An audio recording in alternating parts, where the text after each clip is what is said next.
Bem-vindos à Rede São Paulo Saudável e mais um programa Saúde em Questão. Um programa feito por vocês, para vocês, nossos trabalhadores, colaboradores da saúde. E hoje nós vamos tratar de um assunto complexo por conta da própria, vamos dizer assim, da história que traz desta doença, que é a síndrome da imunodeficiência adquirida. E nós vamos estar tratando sobre a prevenção e o tratamento. E nossas convidadas de hoje é a Elza Maria Ferreira, que é psicóloga, que trabalha junto ao Programa Municipal de AIDS da Secretaria Municipal de Saúde, e a Rosana Del Bianco, que é infectologista. Doutora Rosana, que também, além de tudo, sou calouro dela, né, formados na mesma faculdade, e isso me dá ainda mais um prazer de estar recebendo as duas convidadas aqui. Nós vamos falar sobre a síndrome da imunodeficiência adquirida, a AIDS. A década de 80, nós conversávamos aqui e constava nos livros que eram 3 linhas dizendo doença de origem desconhecida. E nos últimos 30 anos, todos nós pudemos acompanhar a evolução dessa doença, exatamente aprendendo cada passo dela. Não só nós, profissionais da área da saúde, mas toda a população que tinha uma repulsa a essa doença que atingia de forma indiscriminada qualquer rico, pobre, homens, mulheres, e nós fomos aprendendo isso até a questão da doença da transmissão vertical, que é quando se transmite da mãe para a criança que está intraútero. Eu sou Paulo Fernando, eu sou coordenador municipal das residências da Secretaria Municipal de Saúde. Este é um programa que você deve participar mandando a sua pergunta ao canal profissional @prefeitura.sp.gov.br. Estamos nesse momento ao vivo e, portanto, o telefone você poderá fazer a sua pergunta também ao 3044-2975. E eu vou começar para a gente não perder tempo, porque eu sei que hoje o tempo vai ser curto. E nós vamos até esticar um pouquinho mais o nosso programa. E eu queria que a doutora Rosana começasse explicando para nós, de forma didática, de forma simples, a AIDS. Afinal de contas, como é que a senhora pode explicar para nós essa síndrome da imunodeficiência adquirida?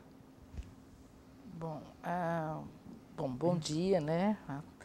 E a síndrome da imunodeficiência adquirida, a AIDS, por ser uma síndrome, é um conjunto de sintomas e sinais. Então, é quando o indivíduo fica doente, né? Então, a AIDS relaciona-se à doença, que pode ser febre, emagrecimento, né, diarreia ou o advento de infecções oportunistas. Porém, a grande maioria das pessoas são portadores do vírus HIV. Nós estimamos, ou é estimado, que tem ainda no Brasil em torno de 600 a 700 mil pessoas que são portadores do vírus e que ainda não fizeram o teste, não sabem ainda que estão infectadas pelo vírus HIV, tá? Então, acho que é importante, até nós vamos conversar sobre a prevenção e como descobrir, né, que o HIV, porque o HIV se transmite, a pessoa pega o HIV, o vírus replica, quer dizer, se multiplica, né, em bilhões de vírus e afetando principalmente as células da imunidade dela, né? Afetando essas células da imunidade, ela acaba perdendo a sua característica, que é a produção de algumas células de anticorpo para combater as outras infecções. De um modo geral, as infecções que estão mais relacionadas ao desenvolvimento da AIDS as infecções oportunistas que um dia o indivíduo teve contato. Então, assim, a tuberculose, toxoplasmose, são algumas das doenças correlacionadas ao HIV doença, né? E por contato prévio, né? E, de modo geral, o indivíduo, hoje em dia, ao saber que ele é portador deste vírus, ele procurando o serviço médico de imediato, nós atualmente não deixamos que as pessoas fiquem doentes.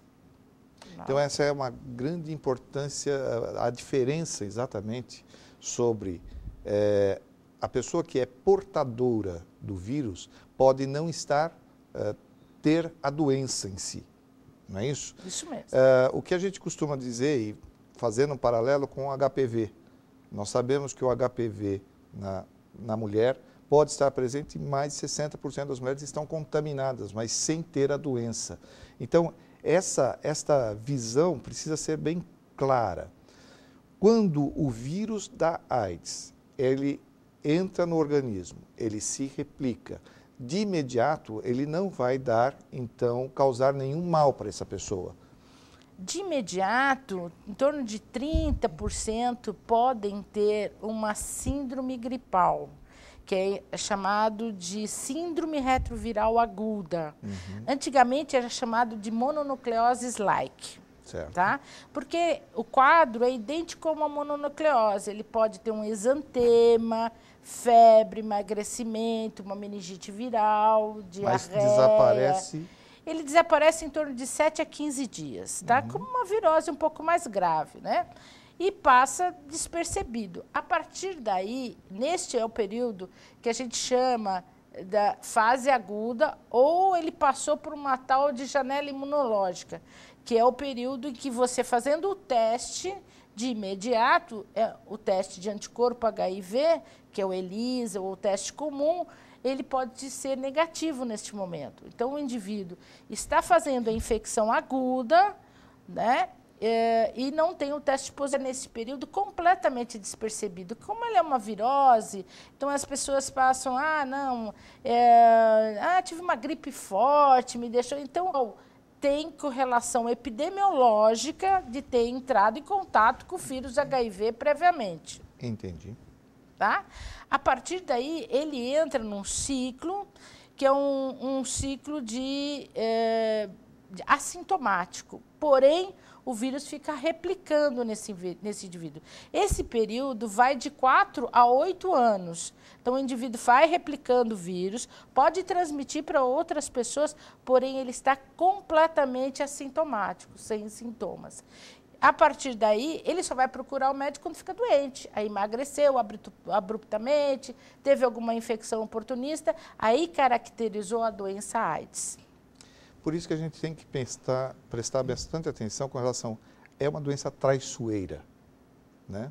Porque ela se transmite e não causa nenhum sintoma e a pessoa continua tendo essa vida. Por isso, a prevenção é importante. E é isso que nós vamos tratar agora no quadro de prevenção. Mas, para a gente chegar lá, também temos que falar de diagnóstico, né? Como é que se dá o diagnóstico, afinal, do paciente que seja portador? Esse teste rápido que vem sendo feito, campanhas que estão sendo feitas, ele é rápido mesmo? Bom dia.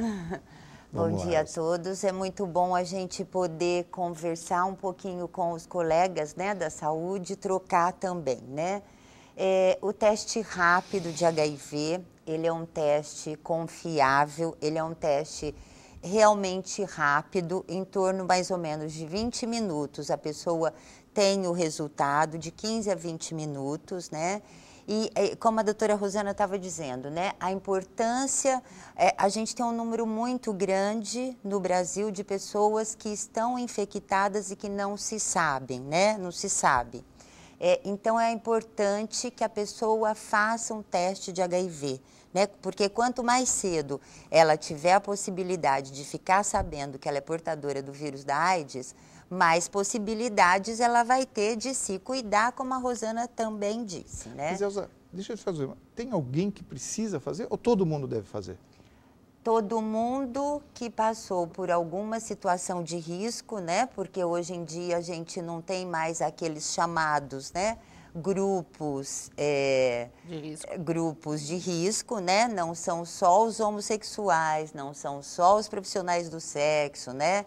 As prostitutas, as travestis, né? Que correm risco. A gente passa por situações vulneráveis. O que significa isso? Uma relação sexual sem o uso do preservativo é uma situação vulnerável, né? E aí é importante que a pessoa que passou por alguma situação de maior vulnerabilidade, ela procure algum serviço de saúde ou da rede municipal especializada em DST/AIDS, que são 25, quase 26 atualmente, né? Ou da rede básica de saúde, algum serviço de saúde para poder fazer o teste de HIV. Perfeito. Isso é muito importante. Mais uma vez, é o alerta, né? A prevenção é importante. É uma doença que não vem escrito na cara de ninguém que tem ou não tem, a não ser quando a doença está instalada, que aí já qualifica essa pessoa como doente, mas na forma de transmissão, todos nós corremos riscos, tá certo? Porque a gente não nasce plastificado, né? Então, nós temos esse contato diário. Então, dentro dessa premissa, quando a pessoa tem esse diagnóstico, vamos supor que a pessoa foi na unidade básica de saúde, fez o teste, foi positivo. O que acontece com essa pessoa? Como que deve ser o encaminhamento? Como que deve ser esse acolhimento dessas pessoas na unidade básica de saúde? Porque a gente sabe que na especializada, ela tem um atendimento multiprofissional, mas lá, naquele primeiro contato, naquele primeiro diagnóstico, como deve ser esse acolhimento dessas pessoas? Né? Uhum. É importante o acolhimento, o acolher, o ouvir, é importante o aconselhamento, que a gente trabalha com essa questão do aconselhamento, que o profissional de saúde vai trabalhar com essa pessoa a situação de risco pela qual ela passou, com a equipe multi, que envolve também o médico infectologista, obviamente, né? Isso é muito importante, esse primeiro, a pessoa fazer o teste e este acolhimento e o aconselhamento que o profissional de saúde vai dar para esta pessoa é muito importante, inclusive para ela aderir ao tratamento, né? Perfeito. Deixa eu só fazer um gancho no aderir ao tratamento. Eu acho que as pessoas têm que ter ideia hoje que ninguém mais morre de AIDS, tá? Porque nós temos um tratamento adequado, nós entramos com medicamento precocemente hoje em dia e a vida vai seguir normal para essas pessoas, entendeu? Então, eu acho assim, isso para quem está no acolhimento, na prevenção, é extremamente importante, porque aquela coisa de que você vai morrer o ano que vem, daqui 3 meses, né? Ou aquela pergunta que todo paciente fazia para a gente, né? Doutor, quanto tempo eu tenho ainda de vida, né? Isso não existe mais, né? Tanto é que a política que nós estamos adotando é a política de dar medicamento precocemente, tanto preventivamente como para tratamento. Acho que a sua colocação, então, mais uma vez perfeita, porque é isso que nós queremos frente a que vocês que estão aí nos assistindo possam entender. Não temos mais aquela prerrogativa de que estou com AIDS e eu vou morrer. A mesma questão é o câncer de mama diagnosticado precocemente. A gente tem que entender que a medicina evoluiu. Nós estamos conseguindo dar qualidade de vida a esses pacientes também. Lembramos que o programa Saúde em Questão é um programa ao vivo. Nós estamos aqui e hoje, especialmente, por se tratar de um assunto de extrema importância, faremos um intervalo depois de 20 minutos e vamos retomar aqui o assunto. Temos um programa um programa estendido hoje e vocês vão poder saber um pouco mais sobre prevenção e tratamento da AIDS. Guardamos a sua participação através do canal profissional @prefeitura.sp.gov.br ou pelo telefone 3044-2975, que você pode fazer, inclusive, a cobrar. Estamos hoje recebendo a doutora Rosana e a Elza e estamos aqui tratando sobre este assunto que nós já vimos que é uma doença, é uma síndrome, é uma doença traiçoeira, porque ela se transmite independente da pessoa ela pode estar contaminada e transmitir sem ter uma doença instalada e, portanto, não vem escrito na cara de ninguém, na face de ninguém, quem está, quem não está, e que o mais importante é realmente a prevenção. Mas existe uma série de tabus, de mitos que acontecem, né? Que eu acho que é bom a gente abordar aqui também. Mesmo porque, durante os primeiros anos, a AIDS era rotulada para alguns grupos. E hoje a gente já falou aqui, não tem mais grupo.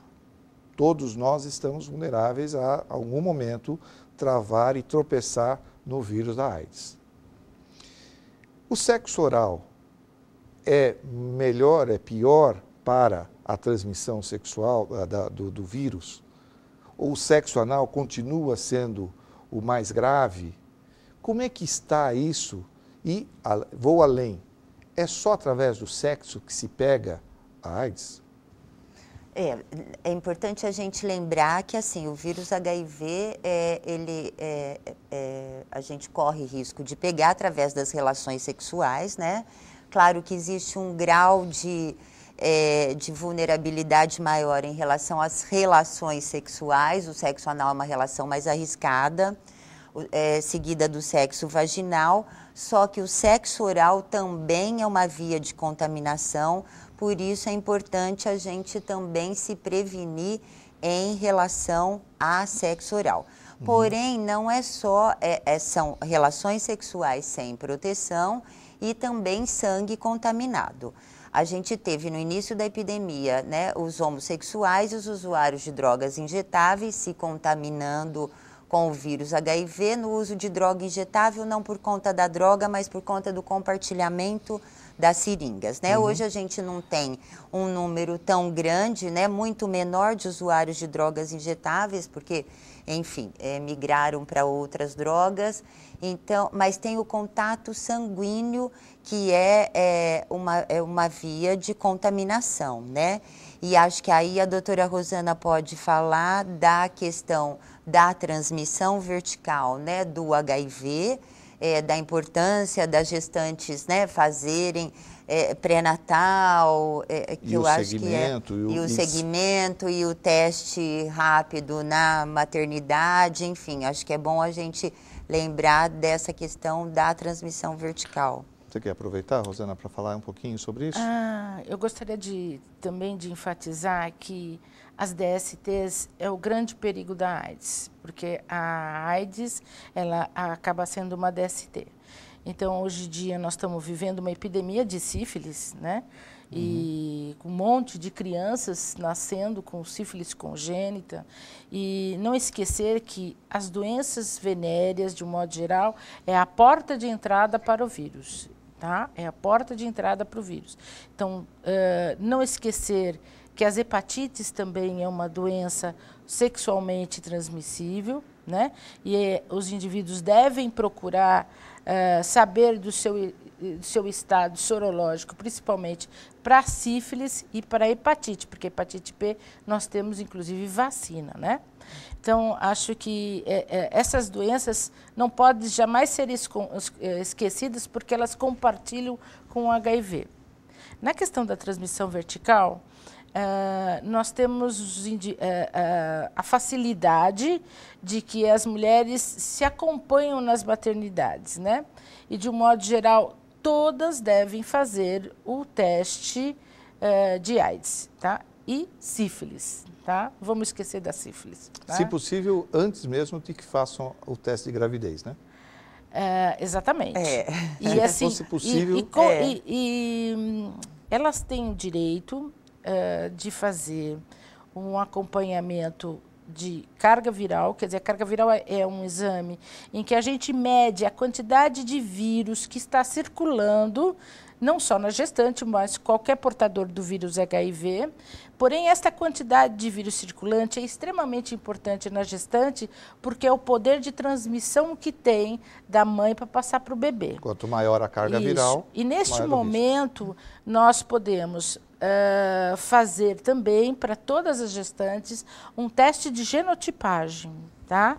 Então, toda gestante tem direito a fazer o teste de genotipagem antes de iniciar seu medicamento antirretroviral para o combate do HIV. Tá? Eu tenho o tratamento para as gestantes é um tratamento muito potente, eu diria tratamento e profilaxia, porque é o mesmo tratamento, né? E hoje em dia a gente não abandona mais o tratamento depois que nasceu o bebê. Tá?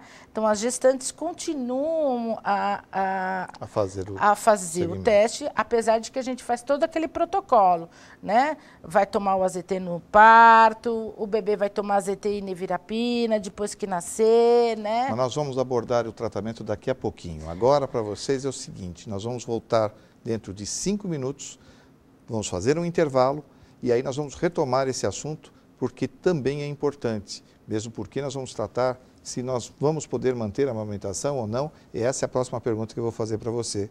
E a gente volta daqui a pouco. Eu tenho que...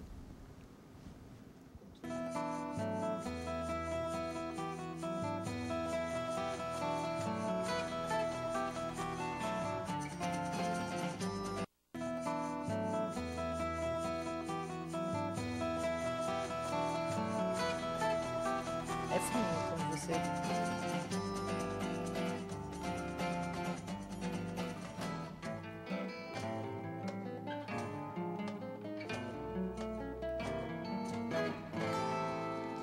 Voltamos aqui para a gente dar continuidade a essa conversa com a doutora Rosana e daqui para frente nós vamos estar tratando, voltando aqui com o assunto da prevenção. Mas antes, nós encerramos aqui o programa rapidamente, mas eu queria abordar de novo. Você falou num tratamento continuado às gestantes. Isso quer dizer que a gestante não pode amamentar? É verdade. Ainda nós, inclusive a prefeitura, o estado, distribui leite artificial para essas mulheres, para não ter amamentação, porque a amamentação também é um risco. E a gente sabe que o maior risco da grávida é no último trimestre da gestação. E no último trimestre, no periparto, no parto e posteriormente. Então, a gente faz todos os mecanismos que já comprovadamente são eficazes para que o bebê não nasça com HIV. Mais um motivo da gente estar falando, não tem idade, né? Vai do recém-nascido, que corre o risco de contrair, passa pelo adolescente, passa pelo adulto e chega ao idoso, que também a gente sabe, e é mais difícil até o diagnóstico ou da prevenção, já que há uma queda da imunidade. Como é que está o idoso hoje em relação ao HIV ou AIDS? Antes de falar do idoso, eu queria só continuar aquela do bebezinho. Sim. Que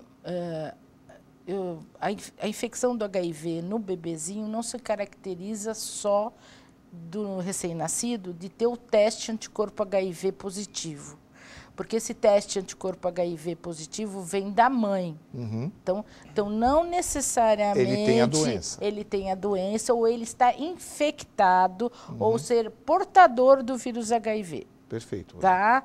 Então, só para deixar mais claro essa posição, que as mães geralmente ficam muito ansiosas quando então tem... meu filho vai nascer com AIDS, não é isso. Então, a gente faz de tudo para que as crianças não nasçam mais com AIDS. Por conta do tratamento. Por conta do tratamento. A nossa meta é exterminar o nascimento de crianças com HIV. Perfeito. E o idoso se contamina pela questão de tomar a pílula azul? Não, eu acho que não. Acho que isso é só um complemento. Ele tem uma dificuldade enorme de usar o preservativo, porque o idoso não teve um processo educacional diferente dos jovens atualmente, que têm conhecimento, né, da prevenção, de usar o preservativo, só não usa porque não quer. Porque sabe, né? Informação tem, né? Informação tem. Tem escola, a AIDS é abordada nas escolas, né? E o idoso, então, acaba se expondo muito por conta disso. Alguns deles também vêm com uma infecção de longa data e só ficando doente agora. Portanto, ele acaba sendo um idoso, porém um portador do vírus de longa data. Agora você falou da camisinha. Sem dúvida nenhuma, todos sabemos que nós temos que usar o preservativo. Agora, o preservativo está à disposição? O preservativo está à disposição de todas as pessoas. A gente não tem falta de preservativo e cada vez mais a gente precisa trabalhar com a ideia de que o preservativo tem que estar em todos os lugares, né?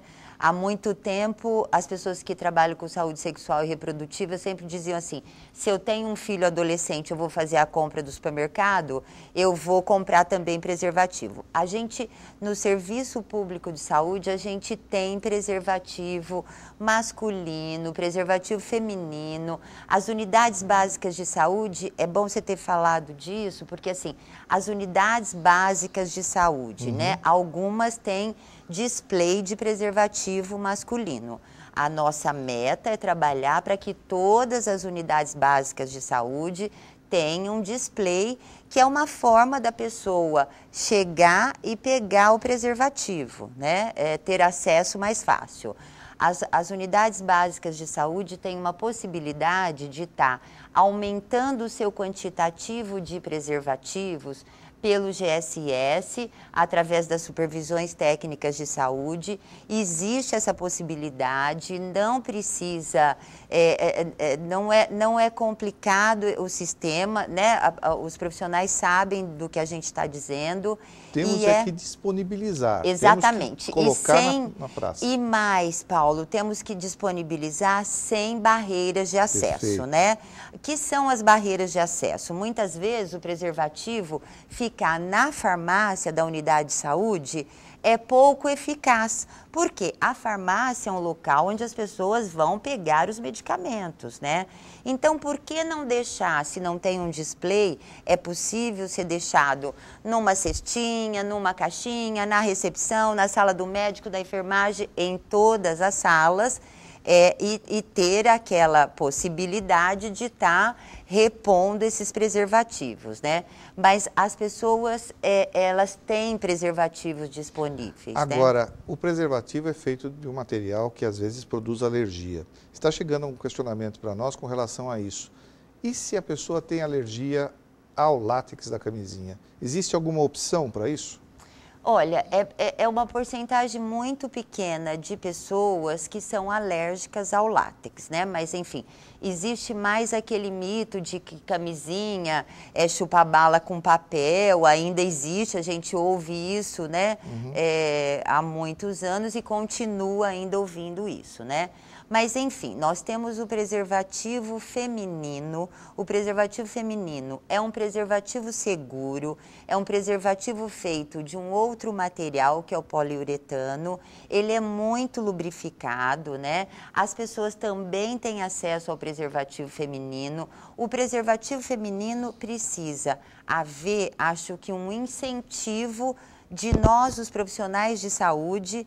É uma tarefa nossa, né, profissionais de saúde, aumentar a demanda do preservativo feminino, porque ele ainda tem uma demanda baixa. Sim. As mulheres não chegam nas unidades de saúde, eu vim pegar um preservativo feminino, ou os homens, né, vim pegar um preservativo feminino. E está disponibilizado também. Está disponibilizado também, a gente precisa ampliar esta demanda, pensar em estratégias para poder ampliar essa demanda, porque a gente tem alguns estudos que nos revelam a possibilidade e a eficácia e as vantagens do preservativo feminino.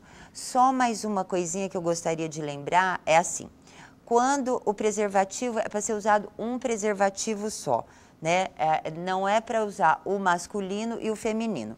Se a mulher usou, o homem não precisa usar o masculino e vice-versa, né? Assim como é importante a gente frisar que não há necessidade, não pode usar duas camisinhas masculinas, né? Porque isso favorece, inclusive, a chance de ruptura da camisinha. Exatamente. O atrito, né, pode provocar uma ruptura.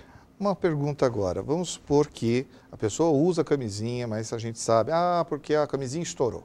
Essa é eu falo que para estourar uma camisinha precisa de alguns truques a mais, porque não é tão simples estourar uma camisinha. Mas houve essa contaminação, ou houve uma penetração sem camisinha, ou houve uma violência sexual. o que é o PEP? O que é a profilaxia da exposição sexual? E já aproveitando, quando que ela está indicada? A profilaxia de exposição sexual, principalmente nesses casos que você decifrou, é o uso de medicamento antirretroviral, o famoso coquetel. São sempre 3 drogas que nós utilizamos por 28 dias, tá? A gente também tem que ver, o mesmo esquema é o esquema dado para o profissional de saúde que tem um acidente com material biológico, né? E depende do tipo de acidente, qual foi a picada que ele levou, o banho de sangue, enfim, depende do acidente, a gente também dá o mesmo esquema por 28 dias. O importante de tudo isso é que o indivíduo tome o medicamento até 2 horas do acidente, tá? Isso é muito importante, porque 48 horas é o tempo máximo para a utilização do medicamento. Passou desse período, a eficácia do remédio vira 0. Tá? Ok. Porque 2 horas é o período em que o vírus vai começar a entrar dentro das células, tá?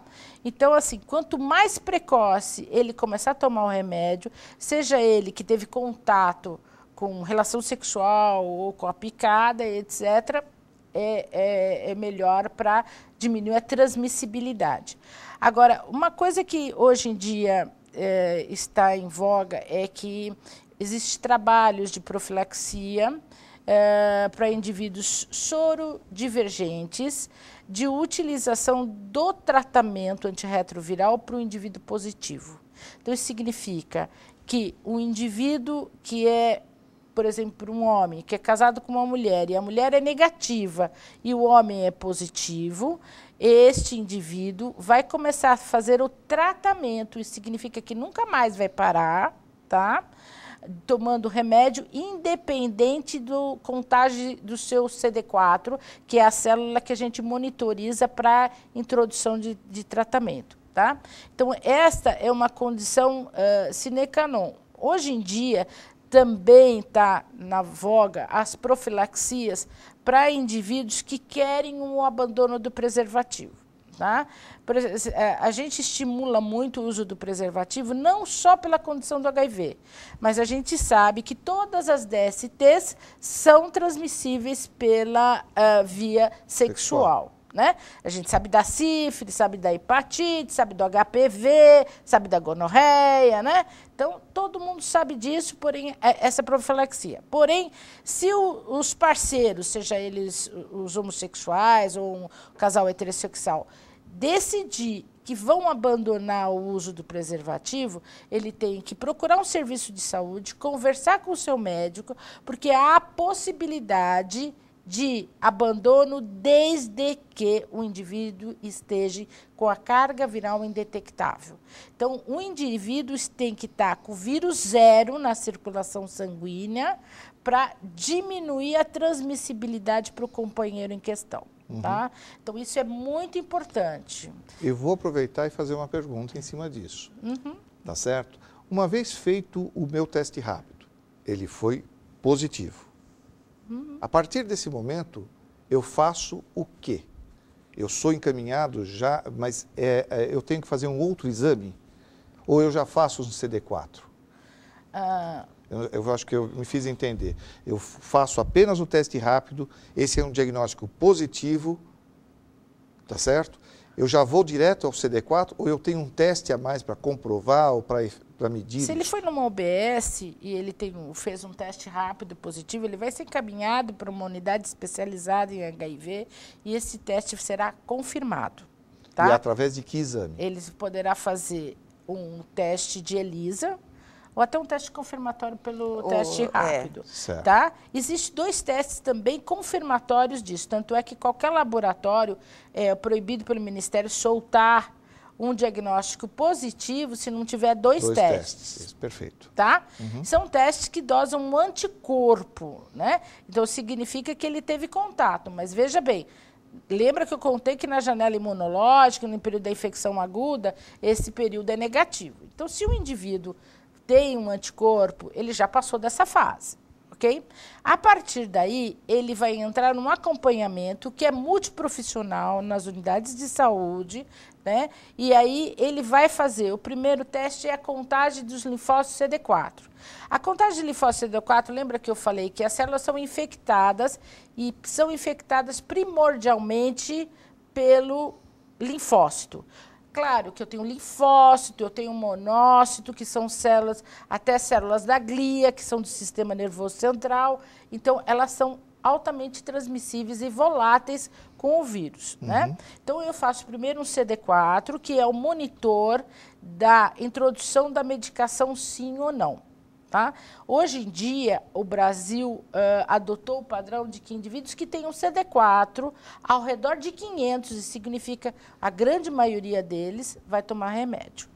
Como que eu sei que meu remédio está fazendo efeito? Através do exame chamado carga viral do HIV, que é o RNA do vírus, que eu doso e quantifico. Essa quantificação é feita via logaritmo, tamanha a quantidade de vírus, tá?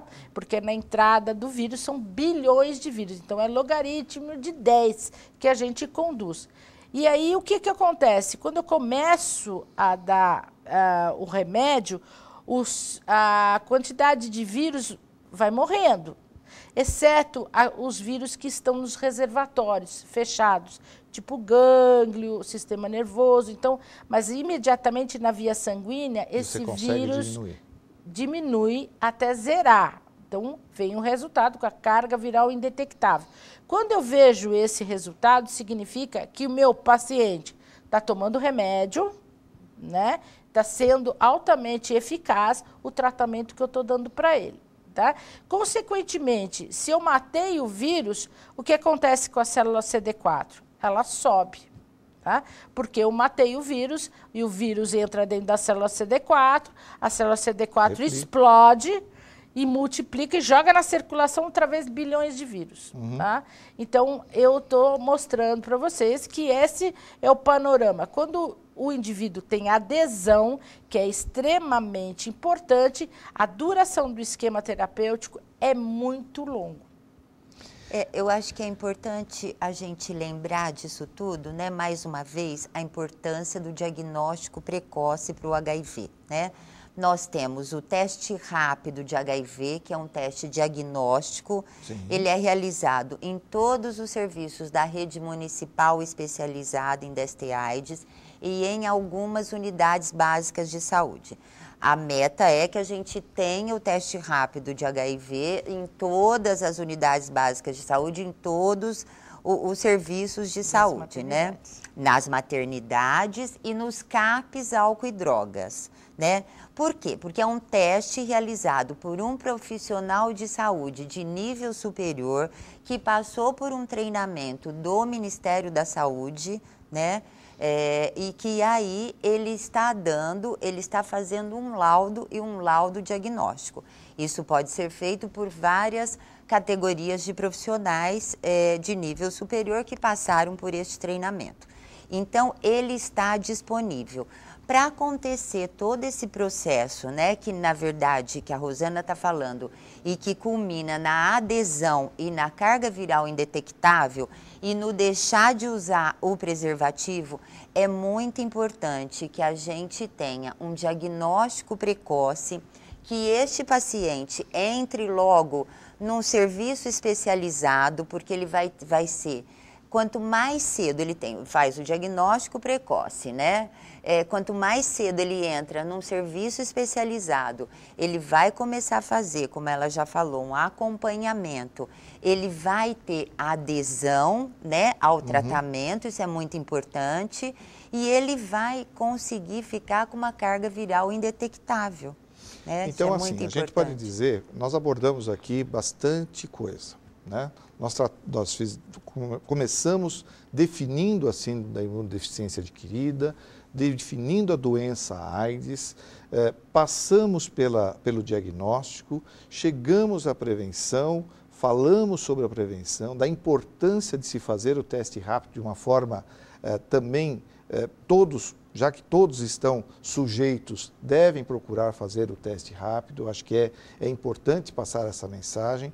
estamos fazendo a desmistificação, inclusive, do acompanhamento desse paciente, dizendo, não é mais aquele acabou, não tem mais nada para fazer, você vai morrer. Não, hoje, o que era um coquetel passa a ser 3 comprimidos, né? E que é feito exatamente para diminuir essa carga viral e dar qualidade de vida para os nossos pacientes. Um detalhe que ficou aqui para a gente conversar um pouquinho também rapidamente é a questão das doenças que podem estar associadas. A sífilis, a tuberculose, que eu acho que é importante a gente ressaltar de que essas doenças, e todo paciente com tuberculose deve fazer também o seu teste rápido, porque ele está mais suscetível, a sua imunologia está mais baixa. Não é isso, Rosana? Isso mesmo. Todo paciente que foi diagnosticado tuberculose deve fazer o teste de anticorpo HIV. Primeiro porque essa infecção está muito associada, né? Baixa da imunidade, né? Então deve fazer. Então, independentemente da quantidade de CD4 desse indivíduo, ele merece um tratamento, porém a gente utiliza o medicamento depois de 2 a 3 semanas do esquema de tuberculose por causa da toxicidade das drogas, né? Porque as drogas só da tuberculose já é hepatotóxica. Agora, não esquecer da questão da sífilis, tá? Que está muito associada, inclusive nos pacientes que estão em acompanhamento com HIV, as recidivas da sífilis é extremamente importante, tá? A gente não sabe direito se é recidiva ou recontaminação, né? Porque pelo abandono do preservativo, às vezes os companheiros ficam se recontaminando. Você trata um, não trata o outro, aí fica aquela troca. Um passa pro outro, exatamente. E, inclusive, as campanhas que a prefeitura faz, o teste rápido da sífilis e da hepatite está incluído junto com o teste rápido do HIV. De HIV. Para a gente solicitar cada vez mais pessoas tratando a sífilis, né? Precocemente, até porque é bom lembrar que a sífilis é uma doença que tem cura, né? Sem dúvida. Bom, eu quero mais uma vez agradecer a Elza, doutora Rosana, pela presença de vocês, porque eu acho que, mais do que nunca, temos um mosquitinho aqui do Aedes aegypti aqui passeando, nós estamos aqui se batendo, mas tudo bem. Esse não transmite HIV, não, viu? Mas transmite a dengue, né? Então, nós precisamos tomar cuidado com isso. Então, assim, eu quero agradecer realmente, mais uma vez, o empenho, o trabalho de vocês. Eu acho que o trabalho não só é um trabalho de divulgação, nós estamos aqui para isso, o canal profissional está aberto para isso, nós precisamos realmente levar ao conhecimento de quem está nos assistindo, para que eles participem e entendam a doença, que nós ainda estamos aprendendo com essa doença. Então eu quero, mais uma vez, agradecer a presença de vocês e cabe a mim fazer o encerramento desse programa e para vocês que estão aí nos assistindo. Se ficou alguma dúvida, pode ligar para o canal profissional @prefeitura. Ligar não, mande seu e-mail, canalprofissional@prefeitura.sp.gov.br ou então pode ligar no 3044-2975. Nós vamos estar passando as especialistas que estão aqui com a gente e vocês poderão ter mais informações sobre isso. Acesse o site, vocês vão estar sabendo novas programações. Quero, sinceramente, voltar e proporcionar um pouco mais dessa conversa, talvez abordar alguns outros detalhes com relação a essa doença que é grave. Para vocês, até o próximo programa e nos falamos em breve. Até mais.